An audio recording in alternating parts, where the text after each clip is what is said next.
Bonjour, bonjour. Et voilà ma nouvelle réalisation de cette semaine. Donc, défi carte pour la retraite. Des manuels. Voilà, donc j'ai choisi un papier de ce bloc de P13. Bon, franchement, j'ai pas trouvé qu'il était exceptionnel. J'en rachèterai plus parce que il n'y a pas beaucoup de feuilles dedans et je les trouve pas si belles que ça. Euh, donc pour cette carte, j'ai décidé d'ancrer l'enveloppe autour en bleu pour rappeler le bleu du devant de l'enveloppe. Voilà, j'ai utilisé des matrices de découpe de lettres avec les papiers qui étaient à l'intérieur. J'ai pris quelques découpes qui étaient dans le bloc que j'ai rajouté en effet 3D.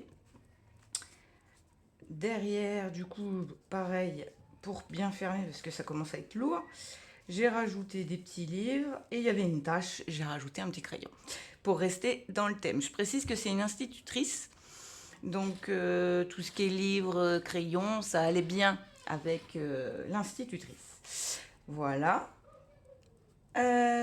Donc, j'ouvre. Donc, c'est une carte pop-up. Voilà. Donc là, j'ai fait assez simple, c'est volontaire. Parce qu'à l'intérieur, attention.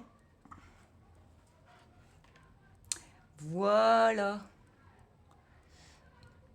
Donc ici, il y a énormément de tamponnage. Je ne sais pas si vous voyez bien. Voilà, c'est mieux comme ça. Et donc ça se ferme et ça s'ouvre avec un mécanisme que j'ai mis beaucoup de temps à apprendre.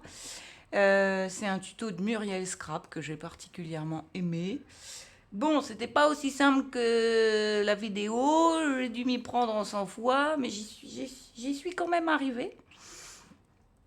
Et puis, bon, il y a plusieurs défauts. C'est que là, j'aurais jamais dû écrire Belle Retraite, hein. Ça gâche le papier qui est derrière, qui est déjà très beau en soi. Je me suis amusée à faire les tamponnages pendant des heures.